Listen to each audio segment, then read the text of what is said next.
Chers téléspectateurs de Wafrica TV, nous, dans nos croyances, pensons que nous avons été créés, ou bien savons que nous avons été créés par Dieu et qu'aucune modification n'est possible sur notre personne.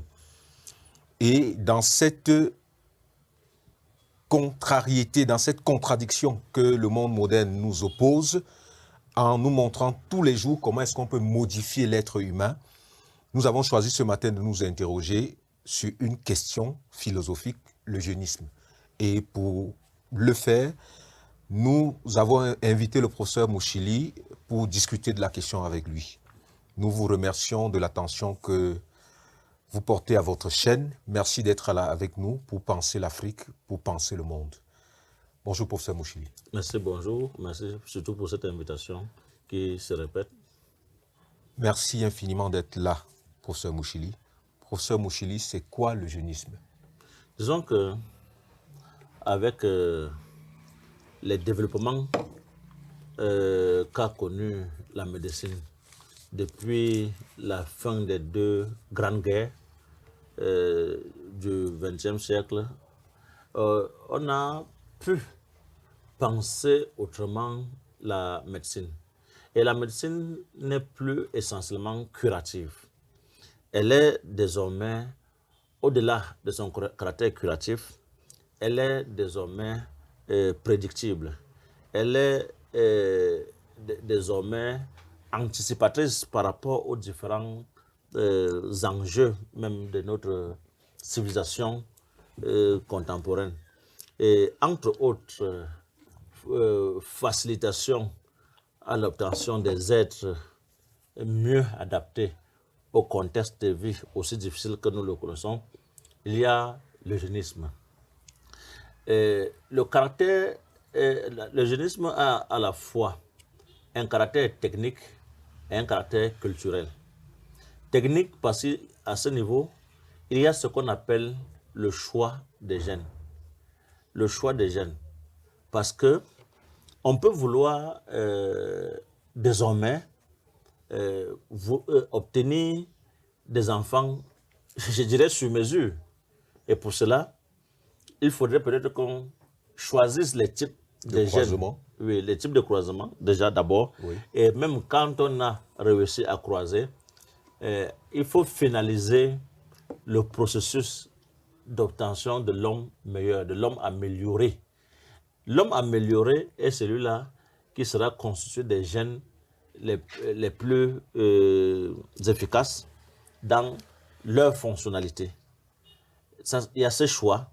Bon, quand je parle, ça c'est le niveau technique, mais au niveau culturel, il y a l'idée ou bien l'éthique qui préside à la sélection de types de gènes. Peut-on fonder le choix des gènes sur une option objective ou n'est-il que subjectif? Parce que vous êtes appelé à être membre d'une société. Et généralement, l'homme est arrivé au monde et s'est déployé en fonction de ses capacités naturelles à trouver son chemin dans l'histoire. Mais aujourd'hui, on veut qu'il soit plus adapté et plus alerte, plus capable de s'adapter au monde et de se créer une histoire. Et pour cela, le choix des gènes, cela pourrait avoir un caractère subjectif.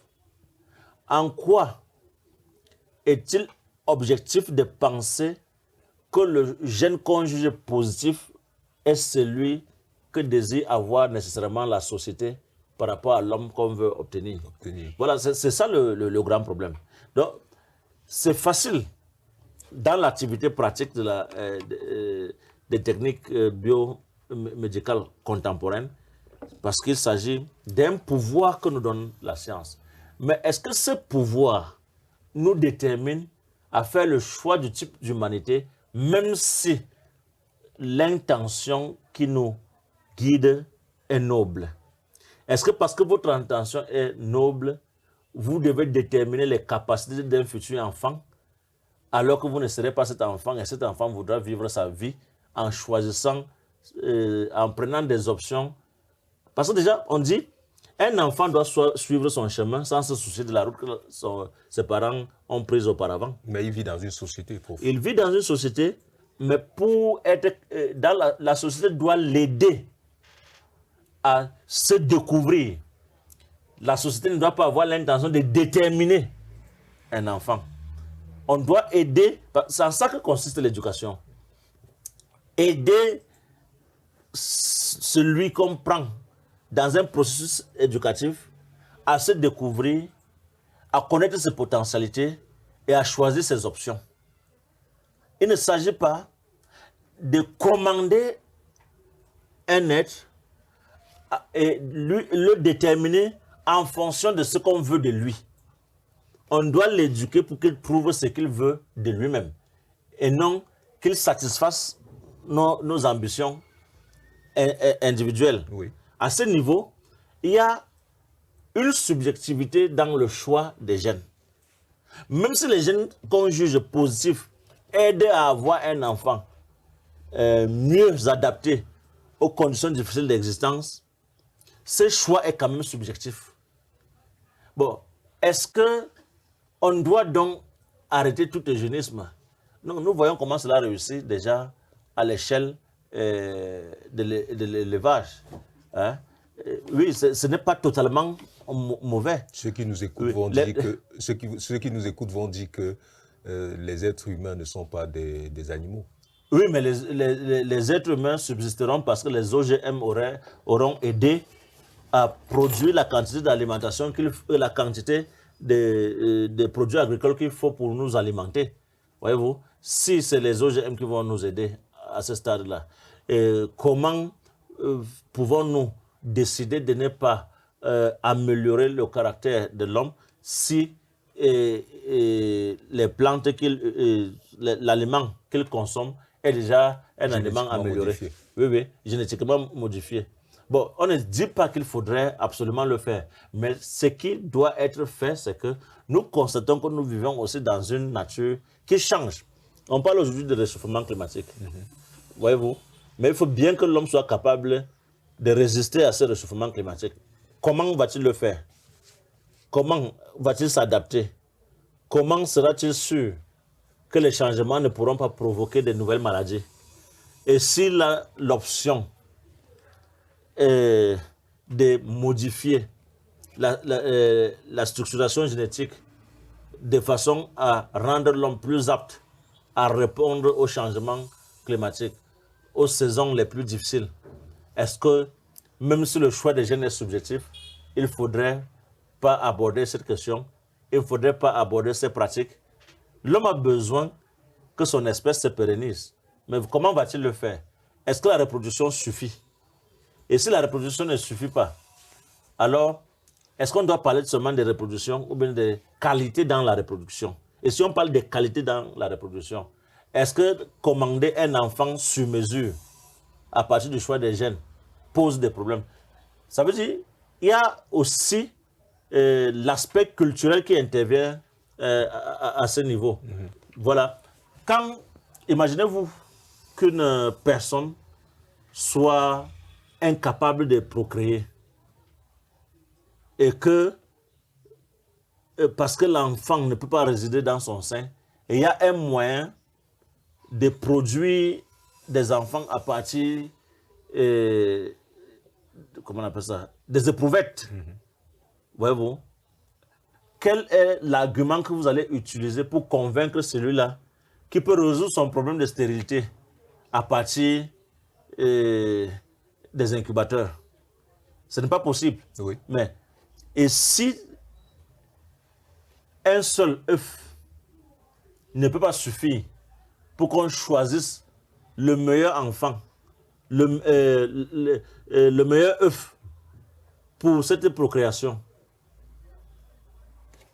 et on est bien obligé d'avoir besoin de plusieurs œufs, de faire des combinaisons génétiques, de créer même des banques de bébés médicaments, afin qu'on se rassure qu'entre les œufs, on pourrait faire des recombinaisons qui donneraient un enfant plus efficace et plus résistant que les autres.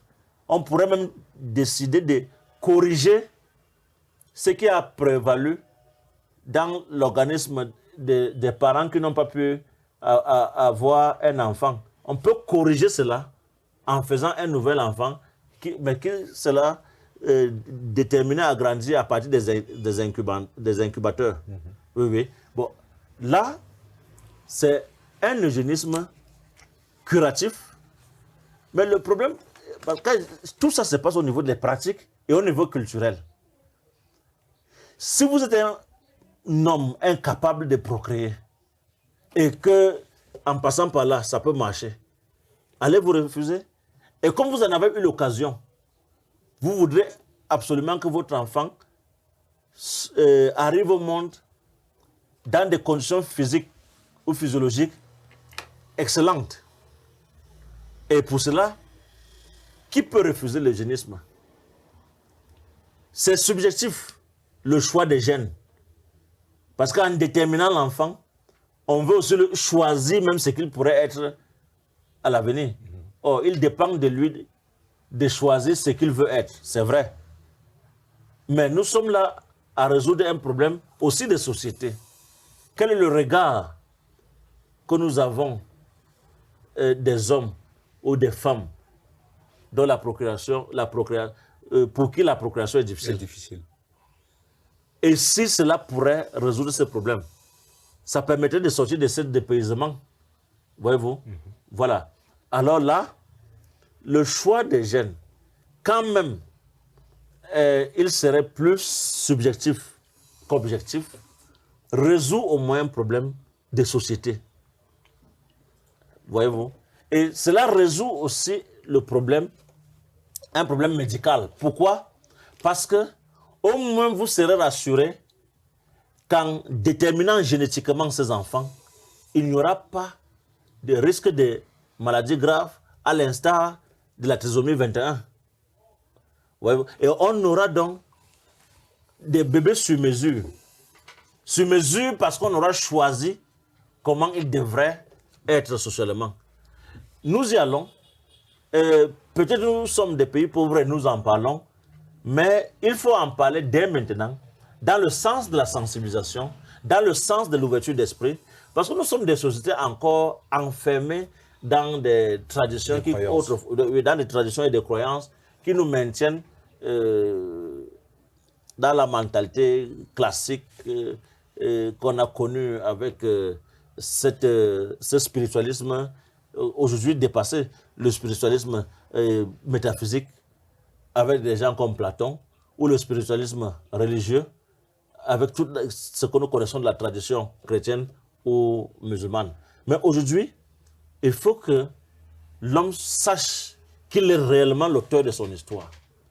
Et s'il est l'auteur de son histoire, il doit pouvoir donner un sens qu'il choisit à cette histoire. Il ne s'agit même pas tout simplement de donner, mais de fabriquer le sens de l'histoire. Et pour ce faire, il faut absolument choisir le type d'homme qui devrait faire cette histoire. D'être à la hauteur des défis. Oui, oui. Mais Profond parle là du statut moral de la vie humaine. Comment est-ce que la philosophie l'entrevoit? La philosophie, c'est que, en philosophie, on doit savoir que la prise en charge du sens de l'humain ne peut pas se faire sans la science.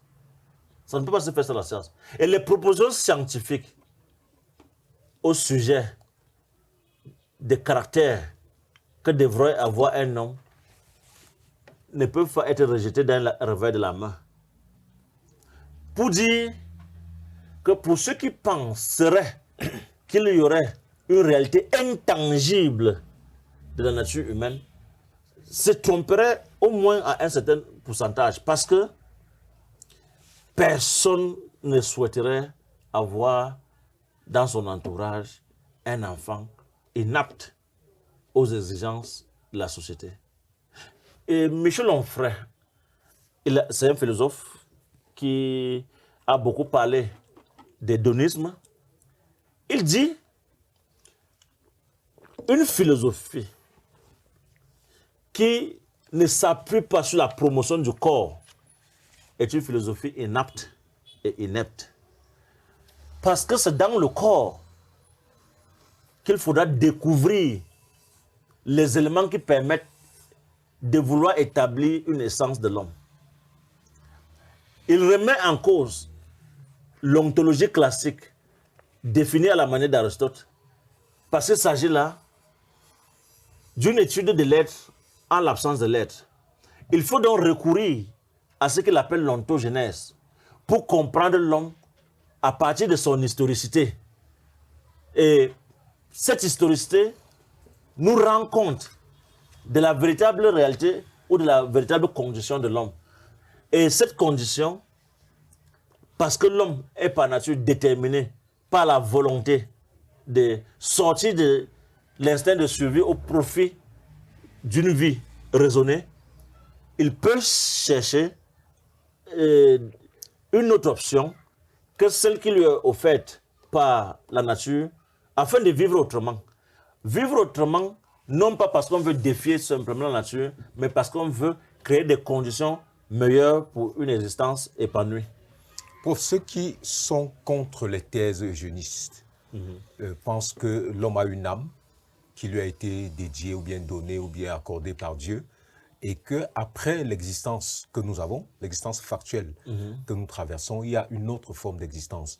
Et peut-être que pour eux, considérer que l'homme vient d'une nature divine, c'est forcément postuler que l'homme peut vivre d'une nature divine après l'existence que nous menons. Que pensez-vous? Non, il faut juste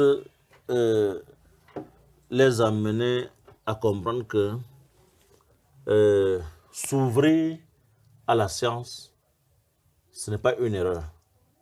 Et ça, il faudrait aussi qu'on amène l'opinion à comprendre que ce que la science dit du réel n'est pas faux. Et si ce n'est pas faux, une philosophie qui veut parler du réel sans tenir compte de ce que la science en dit est une philosophie inapte et inepte. Voyez-vous? Et la vie de l'homme n'est pas déterminée par des entités exceptionnelles qui ne seraient pas visibles à partir de l'étude du corps. Quand on étudie un corps, on va voir que ce corps est constitué des organes dont on peut établir la fonctionnalité à partir de l'étude individualisée de ces différents éléments constitutifs de ce corps. Ça signifie que nous n'avons pas besoin de nous enfermer dans des rites théoriques mythologiques pour penser le fond, pour penser à partir de là un fond humain qui serait la réalité ou bien la nature intangible de celui-ci. Il faut bien qu'on sache que les travaux scientifiques qui se rapportent à la biologie, la physique et la chimie nous rendent compte de l'émergence de la vie, de la construction de cette vie à travers le temps et de la constitution même de la nature que nous devons, c'est-à-dire de ce que nous devons savoir de la vie. La vie s'explique à partir de 3 grandes disciplines, c'est-à-dire la biologie, la chimie et la physique. Et la philosophie n'a pas d'autre moyen de dire autrement l'homme que de s'appuyer sur cette discipline-là pour comprendre la nature de la vie. Voyez-vous, qui est diversifiée à travers les différentes espèces. Et là, il n'appartient pas à la philosophie de nous montrer le principe de continuité entre le ver de terre, le poisson, le chat et l'homme. Il appartient nécessairement à la science de nous le dire. Et maintenant, une philosophie qui n'a pas compris ce que la science dit de l'homme ne peut que penser avec Platon, comme Platon, pour qui il y a une antériorité à la vie et qui se vérifie à partir du moment où ce principe antérieur s'est incarné. Voyez-vous? Bon, il faudrait donc ne pas s'arrêter à ce type de philosophie, mais entrer. Voyez-vous, c'est au XVIIIe siècle que Julien Aufroy-Lamétrie dit à l'Église, et à partir de ses travaux, il n'y a pas une âme qui pourrait être le fond humain. Il n'y a qu'un cerveau qui pense. Et l'homme d'aujourd'hui vit parce qu'il a un corps. Même l'homme d'hier. Mais seulement l'homme d'hier n'a pas compris. Il a ignoré cette dimension. Il a ignoré cette dimension. Pourquoi? Parce que on n'a pas compris que chaque matière, chaque corps contient en soi des fonctions énergétiques qui détermineraient ce corps à n'être pas statique. C'est la raison pour laquelle il est important que le corps soit constitué de jeunes suffisamment forts pour relever les défis contemporains. Oui. Le problème aussi avec l'eugénisme, c'est que on est nostalgique d'une nature à laquelle on accorde des valeurs qui sont d'ordre du sacré.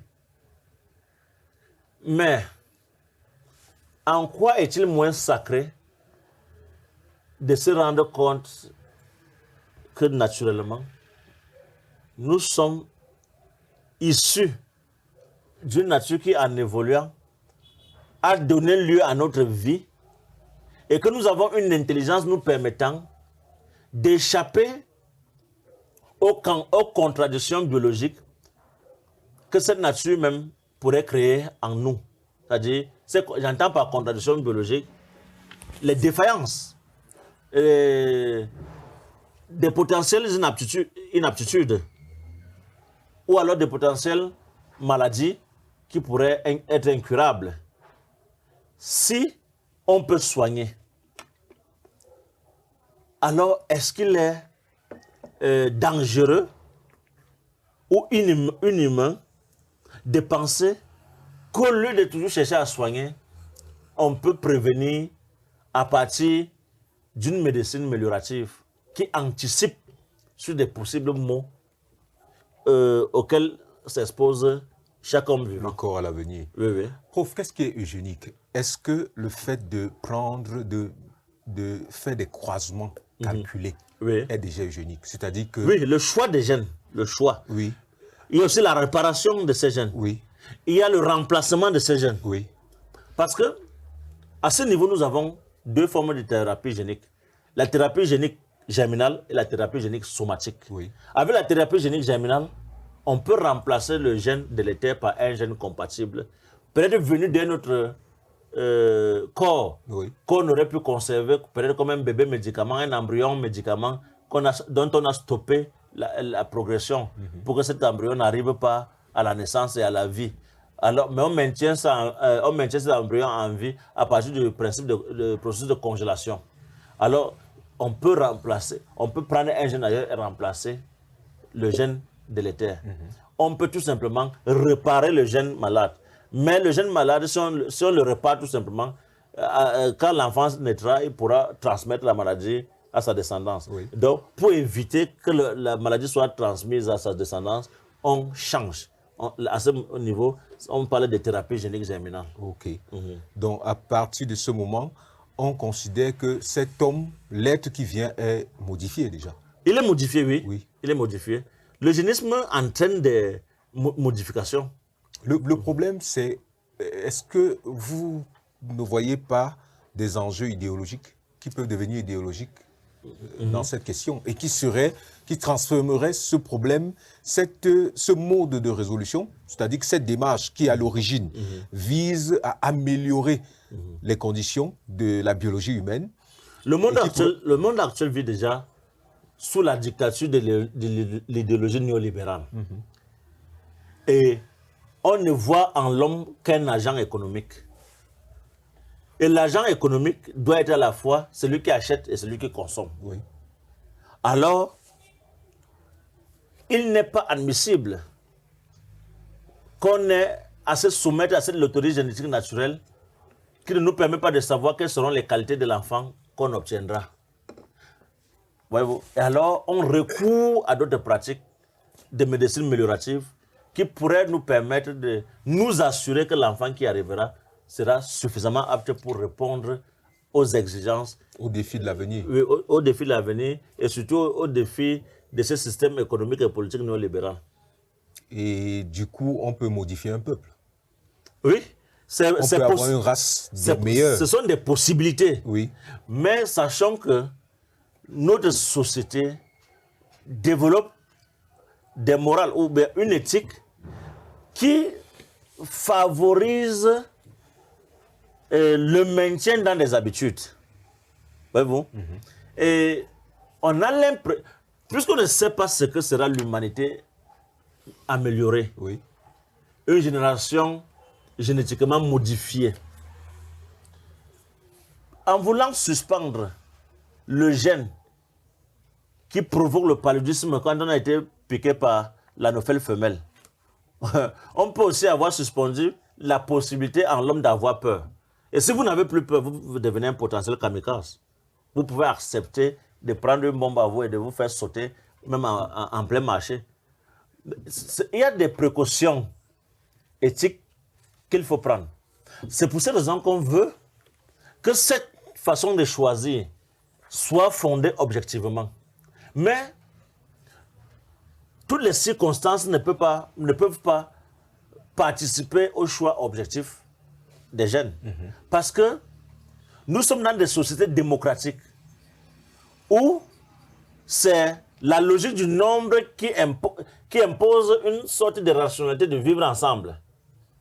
En ce moment, à partir du moment où une population se sent mal à l'aise, parce qu'au sein d'elle, il y a des personnes qui pourraient ne pas procréer.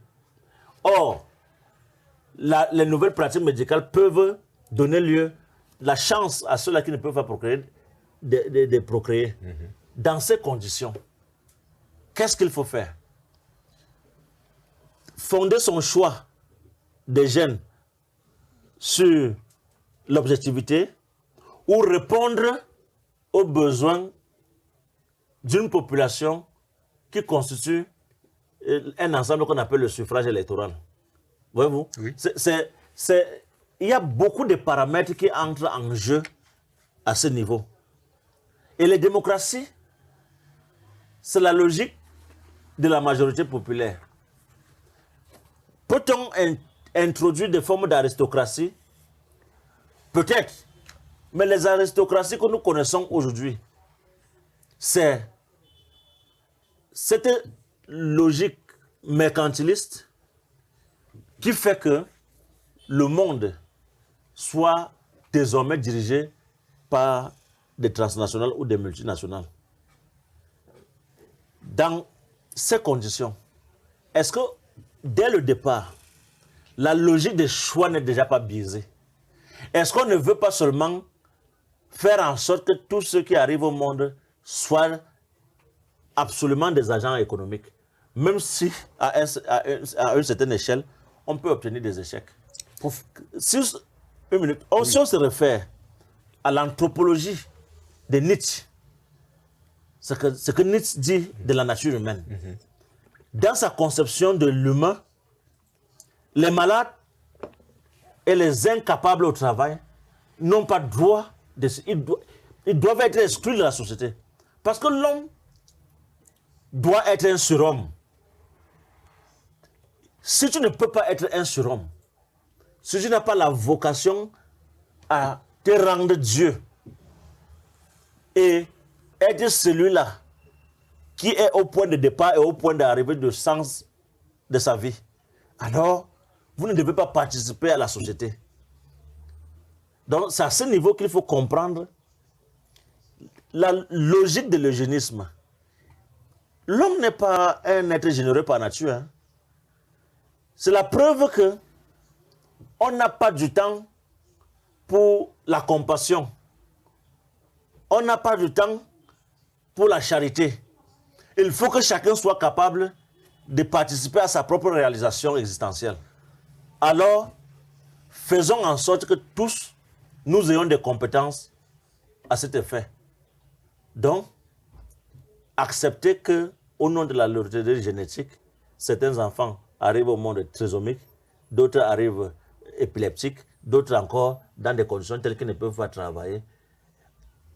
Alors, donnons l'occasion à la société nouvelle d'avoir toute la compétence nécessaire pour répondre à ces questions qu'impose l'idéologie capitaliste ou néolibérale. Oui. Prof, une question quand même. Est-ce qu'on a pu établir que cette amélioration dite biologique améliore quand même quelque chose au niveau du cerveau? C'est-à-dire que est-ce qu'on peut garantir que parce qu'on aura guéri, pris des dispositions pour que biologiquement l'individu soit capable de résister autant aux maladies héréditaires qu'on peut lui empêcher, on peut anticiper pour l'en empêcher. Est-ce qu'on a pu établir que cette opération, dite biologique, appelons-la ainsi, peut avoir une influence sur le cerveau? Oui.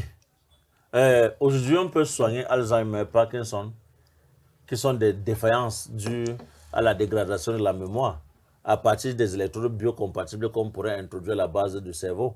Voyez-vous? Oui. C'est vrai que ce n'est pas un choix des gènes, c'est un apport extérieur, mais ces électrodes biocompatibles amènent les chercheurs en neurologie à penser la possibilité de régénérer les cellules qui peut-être se seraient fatiguées. Il y a aujourd'hui ce qu'on appelle la médecine générative. C'est-à-dire, à partir des cellules souches, on peut fabriquer d'autres cellules qui pourraient remplacer les cellules défaillantes dans un organisme. Voyez-vous? Oui. Donc, il y a une implication positive. C'est d'une valeur heuristique indéniable. Pourquoi? Simplement parce que l'apport médical va renforcer les capacités d'un cerveau. Ouais. Bon, j'ai dit, pour l'Alzheimer, c'est déjà possible. On peut, parce que l'Alzheimer, c'est la déficience de la mémoire. Oui. Et on peut reconquérir cette mémoire à partir de ces électrodes biocompatibles qui, introduits à la base du cerveau, pourraient revitaliser le cerveau et donner lieu à une régénérescence de l'activité pensante. Oui, oui. Et du coup, on peut s'interroger. C'est-à-dire, la question, à mon niveau, c'est si on exclut la mémoire, est-ce que par l'eugénisme, on peut régler les problèmes des cellules cérébrales? De manière, par exemple, à avoir un peuple d'intelligents. Disons que un peuple ne peut être intelligent qu'en fonction du type d'éducation. Ce qu'on peut faire, c'est de rendre le cerveau peut-être plus apte. C'est comment je veux dire, d'accélérer le système fonctionnel de ce cerveau. On ne peut pas connaître si on n'a pas appris. Mais il y a des cerveaux qui, par nature, apprennent avec une célérité supérieure à celle qu'on devra rencontrer ailleurs, chez d'autres personnes. Oui. Bon, maintenant, faire le bébé sur mesure, c'est quoi? Modifier sa structure génétique de façon à ce que on ne fasse plus beaucoup d'idiots, voyez-vous, oui, parmi nos enfants. Et que l'éducation consiste tout simplement à réveiller le potentiel qui, déjà choisi, ne peut que se manifester parce que médicalement déterminé. Est-ce qu'on peut penser qu'il y a des gènes qui prédisposent à l'idiotie? Oui. Tous les enfants ne sont pas aptes à comprendre les enseignements. Hein. Et quand on mesure le quotient intellectuel d'un enfant peut vous montrer que celui-ci, à un moment, va plafonner. Prof, peut-être la question, c'est le type d'enseignement qu'on lui donne. Peut-être qu'il est prédisposé, permettez le terme, je sais que c'est un peu maladroit, peut-être qu'il est prédisposé à autre chose. Non. Si vous la enseignez... la notion de génie n'existerait pas si certains cerveaux n'étaient pas plus aptes que les autres. Voyez-vous, le génie. Et vous voyez même que dans le génie, il y a un fond gène. Oui. Voyez-vous. Oui. Bon, mais c'est pour dire quoi? C'est pour dire que il n'y a pas des enfants qui sont nés pour comprendre la mathématique et d'autres nés pour comprendre la sociologie. Non. Non. L'enfant a des aptitudes, l'être humain a des aptitudes qui peuvent être orientées diversement. Voyez-vous. Qu'est-ce que l'éducation? On a commencé par là. C'est d'impulser en un être la vocation à rendre ses potentialités aptes à réaliser sa propre volonté. C'est ça l'éducation. Oui. Bon, maintenant... Mais, sauf que l'éducation ne peut être qu'influencée. On l'éduque en Oui, fonction... oui. L'éducation, mais et le génie viendra du fait que une éducation influencée pourrait être contredite par celui qu'on a formé.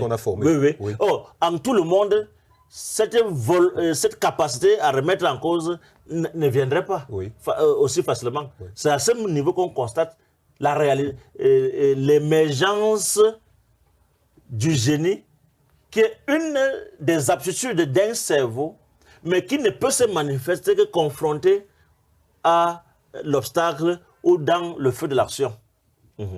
Et à partir de ce moment, que penser des sociétés comme les nôtres, qui ne sont pas très au fait aux questions eugéniques? C'est-à-dire que, est-ce qu'on peut penser que nous sommes des oubliés du monde? Nous ne sommes pas des oubliés. Ou bien c'est parce que nous ne pratiquons pas ces modifications-là que nous sommes peut-être dans la situation dans laquelle nous sommes? Ceux qui sont ailleurs et qui pratiquent ces modifications sont nés de la même manière que nous. Disons peut-être que le même type de médecine ne progresse pas rapidement chez nous parce que peut-être financièrement, nous ne sommes pas encore à la même hauteur que les autres pays. Oui. Mais ça ne signifie pas que nous sommes des êtres amoindrés du fait de leur nature. Non. Non. Non. Ce qu'il faut savoir, c'est que nous ne réalisons cette émission que parce que nous avons quand même une petite intelligence nous permettant de parler pour un public. Et ça signifie que nous sommes au fait de ce développement. Nous pouvons en parler, non pas comme des hommes influencés ou intimidés par le niveau de progrès que connaissent les autres, mais parce que nous avons suffisamment conscience que nous y arriverons à un moment donné de l'histoire. Nous ne sommes pas dans une course. Il faudrait qu'on arrive, qu'on parte du même starting block pour arriver le premier ou le dernier au sommet du développement. Nous faisons notre course dans l'histoire en fonction de ce qu'il y a, de toutes les choses qui ont déterminé cette histoire. Nous avons connu aussi l'esclavage.